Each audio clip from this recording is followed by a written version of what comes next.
WAVE91.7FM, Port Harcourt. First, the top stories. Soldier repels attack in Eleme, one assailant killed to escape. Nigerian government files 13 count treason charge against alleged coup plotters. Boko Haram issues 72-hour ultimatum, warns against rescue attempt of 416 abductees.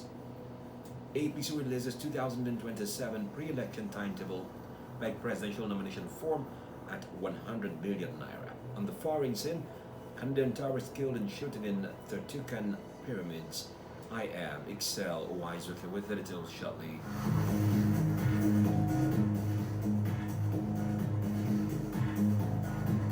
A soldier on sentry duty at the FIPL power station in Alode, Eleme, River State has shot dead a suspected attacker during an attempted assault while 2 others escaped.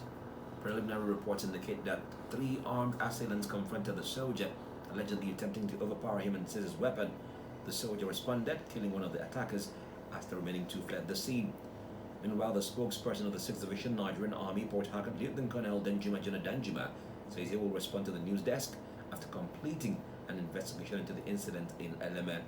He gave the assurance amid inquiries, noting that details will be provided once the probe is concluded.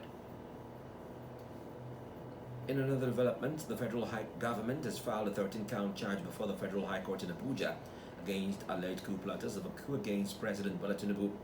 Among the suspects are a retired Major General, a retired naval captain, a serving police inspector, and 3 others. Recall that Nigerian security agencies concluded investigations into an alleged coup plot to violently overthrow President Bola Tinubu's administration.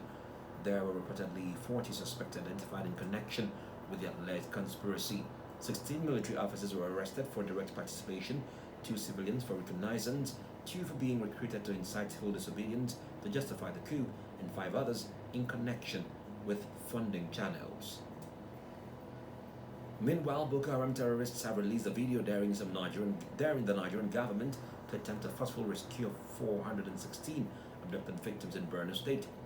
This is as it was warned that if their demands are not met within 72 hours, the victims will be taken to different locations where they may never be seen again. The terrorists dressed in military camouflage stated that they are battle ready if the government chooses force instead of meeting their demands. Several terrorists have been killed following airstrikes by the Nigerian Air Force in the UAE axis of the Sambisa Forest in the northeast. The Director of Public Relations and Information Headquarters Nigerian Air Force Air Commodore Ehimen Ejodame said the airstrikes followed sustained intense pressure on terrorist elements. In a statement on Tuesday, Ejodame said the airstrike succeeded in eliminating several fighters concealed within the UAE axis of the Sambisa Forest. Meanwhile, the Chief of Defense Staff General Olufemi Oluyede has directed troops of Operation Fansanyama to intensify ongoing operations against bandits and other criminal elements in the northwest region, stressing the need to ensure security across the country. Oluyede gave the directive during an operational visit to the headquarters Theatre Command Joint Task Force Northwest Operation Fansanyama in Gusau, Zamfara State.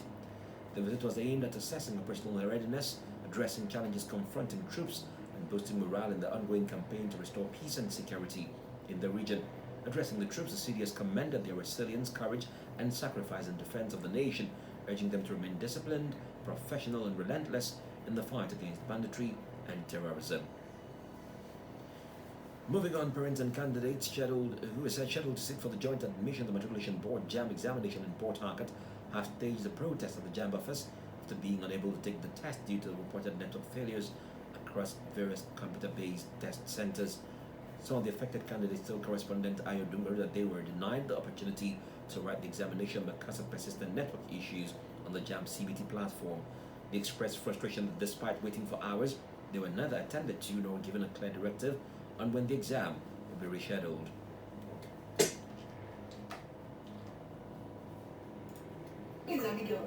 My jam center is at Leni1 on Darling, Mokodel School. My paper was supposed to be on the 16th on Thursday around 6:30. I got to the school, we did our biometry, we entered the hall, and we sat down for hours. Then they would not pass a sheet of paper that said we should write our phone number and our names without saying anything. They didn't give any instruction, they said we should write our phone number. The number we used to register for jam and our names. We wrote it down, we sat for over hours. Then they said we should come out and do our second biometry. Went to write at Federal College of Education at Omok. Reaching there, they told us that their system was down, that we should just do our biometrics and go home. that we should be checking every day. So on the 17th morning I checked and they were telling me my registration number was invalid. So on the 18th morning I checked and I said I was meant to write on the 17th by 12 o'clock. As I went there on Saturday, they told me that we should report to JAMA. And there was nothing they can do. Parents also condemned what they described as poor treatment of their children, lamenting the lack of communication or official explanation from JAM authorities since the incident.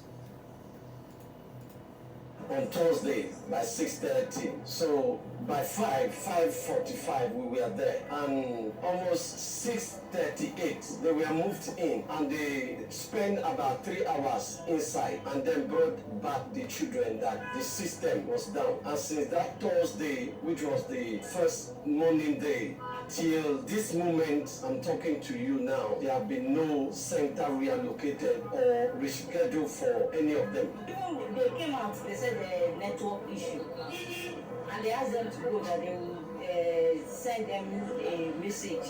Up to today, they will not send any message. So now we come to JAM office to complain, and there is no refund. And the problem there is that the transport is high, and many of us is coming from a farm.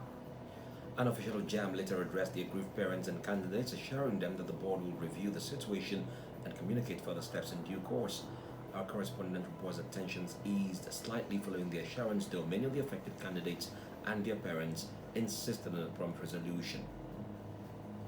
The River State Commissioner of Police, Uwaezuoke, commended the Police Community Relations Committee for enhancing the image of the Nigerian police and promoting accountability within the force. Adepoju gave a commendation of the police headquarters on Moscow Road, Port Harcourt, during activities marking the 42nd anniversary of the PCRC. He emphasized that effective policing in the state will be incomplete without the continued support and collaboration of the committee. Are going to be weed out, either they like it or not. And we cannot do it without your support, without your cooperation. He has also instituted a new tactical team that is called the Violent Crime Response Unit, in which members of the community will be members, including the PCRC, who are going to still be watchdog to see what our men are doing that is wrong. You two will be reporting things you see, and we will all synergize to figure out those that are doing bad things that refuse to change and fish them out. And I know, I have the belief that Rivers PCRC will be first in that. Earlier, the chairman of the PCRC in Rivers State, Dr. Voke Amore, urged residents to sustain their partnership with the police to achieve a safer and more secure society. He stressed the importance of community involvement in crime prevention and maintaining public trust in law enforcement. The IGP has declared that Rivers State is the best PCRC in the country. He has worked here and he enjoyed the support from the PCRC as we try to encourage the community to partner with the city. We keep doing that because that is our primary responsibility, to build a better relationship between the police and the community. So far it's working. We want to tell the community to continue partnering with the police. There's no way we can have a safer community without the partnership with the police. We have seen that crime has reduced a lot, but again, we have some issues of kidnapping here and there that is trying to bruise head. Without information, the police will not be able to tackle this crime. In other news, some retirees of the Nigerian police force have staged the protest at the presidential villa in Abuja, calling on President Bola Tinubu to sign the police exit bill into law. The bill, passed by the National Assembly in December 2025, seeks to withdraw police personnel from the contributory pension scheme. The protesters, under the umbrella of the Police Retired Officers Forum of Nigeria, marched from the 3-arm zone through the area in front of the police headquarters. Led by the National Coordinator Rafael Irowainu, they described the current pension scheme as fraudulent, inhumane, and unacceptable, urging immediate presidential assent to the bill. Elsewhere, President Bola Tinubu has approved the establishment of a new campus of the Nigerian Police Academy in Erinja, South Local Government Area of Ogun State. According to a statement by his media aide Bayo Nanuga, the president also approved a take-off grant of 15 billion naira for the project. Now to politics, the All Progressives Congress has released its 2027 pre-election timetable, pegging its presidential nomination form at 100 million naira. The APC also pegged its governorship nomination form at 50 million naira, while fixing Saturday 25th April to Saturday 2nd May 2026 as the period for the sale of firms at the party's National Secretariat in Abuja. Furthermore, the governing party picked Friday 15th to Saturday 16th May as the presidential primary election date, while the House of Representatives is pegged for May 18. Similarly, the Senate primary election is billed for Wednesday 20th May, while the State House of Assembly is slated for Thursday 21st May.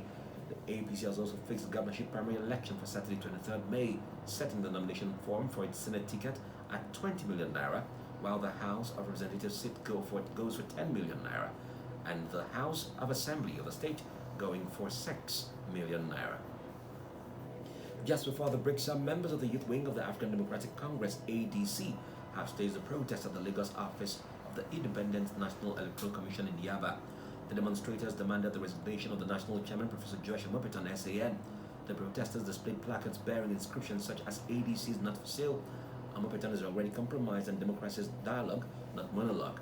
The party's national deputy youth leader, Adeola Lucy, led the protest amid the presence of security operatives.